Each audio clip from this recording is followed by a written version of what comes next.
Assalamualaikum warahmatullahi wabarakatuh. Selamat pagi, salam sejahtera untuk kita semua. Apa kabar kita hari ini? Semoga selalu dalam lindungan Allah Subhanahu wa Ta'ala, Tuhan Yang Maha Esa. Anak-anakku semua, pagi hari ini kita masih dalam pertemuan mata pelajaran Pendidikan Pancasila dan Kewarganegaraan, yang mana pada pertemuan kali ini kita akan membahas bab 1, merajut manusia dan masyarakat berdasarkan Pancasila, yang akan saya ampu Mas Duki Tahir Al-Mubarak. Dan anak-anakku, untuk pagi hari ini kompetensi dasar atau KD yang akan kita pelajari yaitu kompetensi pengetahuan KD 31, yaitu memahami nilai-nilai Pancasila sebagai dasar negara dan pandangan hidup bangsa. Dan kompetensi keterampilan 41, menalar nilai-nilai Pancasila sebagai dasar negara dan pandangan hidup bangsa dalam kehidupan sehari-hari. Sedangkan untuk tujuan pembelajaran kita pada pagi hari ini, tujuan yang pertama setelah mempelajari materi ini, diharapkan siswa mampu menganalisis arti penting, kedudukan, dan fungsi serta nilai-nilai yang terkandung dalam Pancasila sebagai dasar negara dan pandangan hidup bangsa. Dan tujuan yang kedua, diharapkan siswa mampu menyusun dan menyaji laporan hasil telaah tentang Pancasila sebagai dasar negara dan pandangan hidup bangsa. Baiklah anak-anakku, kita masuk ke materi. Tapi sebelum kita masuk ke materi, kita flashback sebentar ke kelas 7 dahulu. Kita pernah mempelajari tentang Pancasila sebagai dasar negara dan pandangan hidup bangsa. Ini mengalami fase-fase yang mana pada saat itu Pancasila ditetapkan sebagai dasar negara, mengalami perumusan yang pada saat itu oleh BPUPKI dari sidang awal pertama sampai ditetapkan mengalami beberapa dinamika, ya. Mulai dari pengusulan, kemudian dirapatkan, disidangkan dalam sidang, akhirnya ditetapkan sebagai dasar negara dan pandangan hidup bangsa, falsafah bangsa Indonesia. Nah, yang pertama kita masuk ke materi ya, Pancasila sebagai dasar negara. Nah, para pendiri bangsa menyepakati Pancasila sebagai dasar negara pada tanggal 8 Agustus 1945, yang mana istilah Pancasila sudah dikenal atau sudah ada sejak zaman Kerajaan Majapahit dulu, ya. Yang pada zaman Majapahit itu dikenal dengan wong urip ojo nglakoni molimo, ya. Ada 5 dasar, 5 sendi, ya. 5 sendi yang dijadikan dasar oleh orang-orang Majapahit, orang-orang Nusantara, ya. Molimo itu mo yang pertama dilarang main, ya. Dan seterusnya ada main, madon, madat, mateni, maling. Nah, itu ajaran falsafah pendahulu kita yang ternyata itu adalah 5 sendi kehidupan yang dijadikan sebagai dasar kehidupan, ya. Nah, akhirnya Pancasila ditetapkan sebagai dasar negara itu mengacu pada Piagam Jakarta, yaitu alinea keempat. Piagam Jakarta itu ditandatangani oleh Panitia 9 yang akhirnya nantinya ditetapkan sebagai dasar negara. Nah, di situ tertulis di alinea keempat itu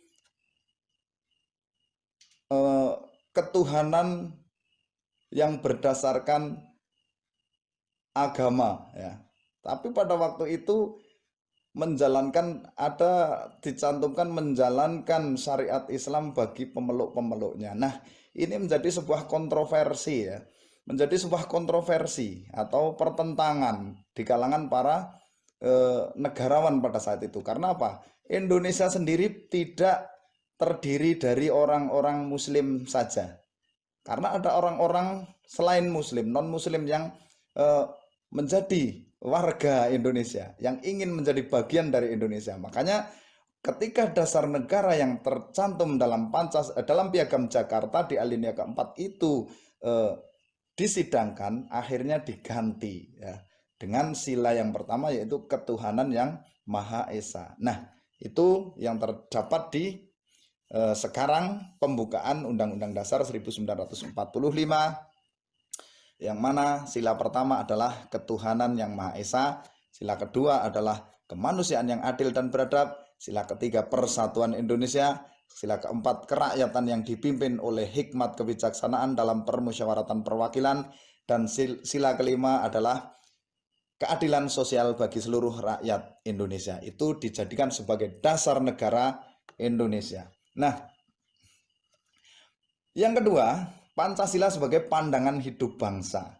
Ya, sudah sering saya sampaikan bahwa pandangan hidup itu adalah bisa dikatakan cita-cita ya, cita-cita. Atau dalam bahasa keren sering kita sebut bahasa barat ya, the way of life atau pandangan hidup. Nah, pandangan hidup itu adalah sebagai suatu prinsip atas asas yang mendasari segala jawaban terhadap pertanyaan dasar. Untuk apa seseorang itu hidup? Nah, itulah yang menjadi dasar Pancasila ya. Pancasila itu menjadi dasar apabila ada pertanyaan di hati kalian. Untuk apa itu seorang hidup sebagai warga negara Indonesia? Saya untuk Pancasila. Nah, Pancasila itu banyak kalau kita jabarkan ya, meliputi seluruh sendi kehidupan masyarakat Indonesia. Seperti itu. Nah, selanjutnya kita masuk ke slide berikutnya, masih dalam Pancasila sebagai dasar negara dan pandangan hidup bangsa. Yang ketiga itu adalah arti penting Pancasila sebagai dasar negara dan pandangan hidup bangsa. Nah, apa sih artinya? Nah, bagi bangsa Indonesia, Pancasila itu dijadikan sebagai dasar negara dan pandangan hidup bangsa untuk mengatur penyelenggaraan negara. Yang mana penyelenggaraan negara secara keseluruhan itu muaranya itu kepada Pancasila ya.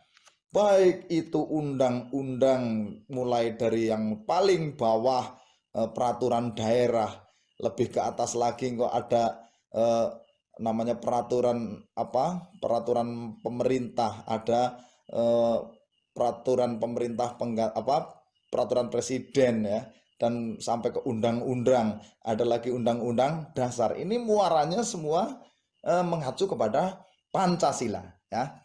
Nah, seluruh sila dari Pancasila tersebut tidak dapat dilaksanakan secara terpisah-pisah. Ini saling melandasi ya. Yang sila pertama adalah melandasi sila kedua dan melandasi sila ketiga.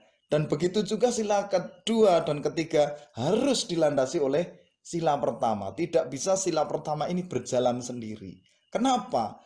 Yang namanya sila ketuhanan ini melandasi sila kedua, ketiga, keempat, dan kelima ya. Jadi tidak bisa dipisahkan, tidak bisa dipisahkan. Karena apa? Pancasila merupakan satu kesatuan yang utuh dan saling berkaitan, tidak bisa dipisahkan satu sama yang lain. Seperti itu. Oke. Nah,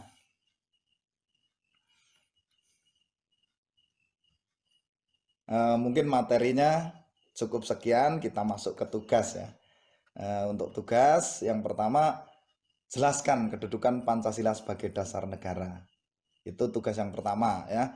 Nanti tugas ini masih ada tugas selanjutnya, tapi tugas ini nanti ya semuanya kalian kerjakan di dalam buku, ditulis, nanti difoto, kemudian nanti dikirimkan melalui link yang saya bagikan. Oke.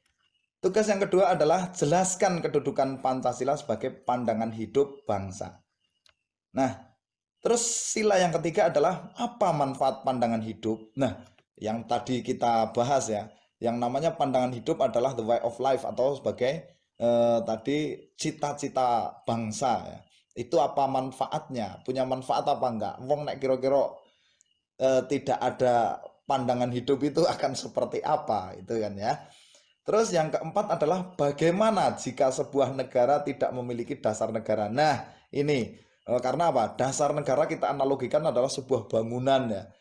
Bangunan itu harus ada pondasi, punya pondasi. Nah, bagaimana jika sebuah bangunan ini tidak ada pondasinya, kira-kira seperti apa? Jelaskan ya di tugas yang keempat nih, bagaimana jika sebuah negara tidak memiliki dasar negara. Nah, itu mungkin tugas yang perlu kalian kerjakan dan nanti kita kirimkan. Kita cukupkan materi dan pertemuan pada kali ini. Kita akan berjumpa lagi di pertemuan yang akan datang. Semoga Allah selalu melindungi kita. Jangan sia-siakan waktumu tanpa belajar. Terima kasih. Kita akhiri dengan hamdalah. Alhamdulillahirabbil alamin. Wassalamualaikum warahmatullahi wabarakatuh.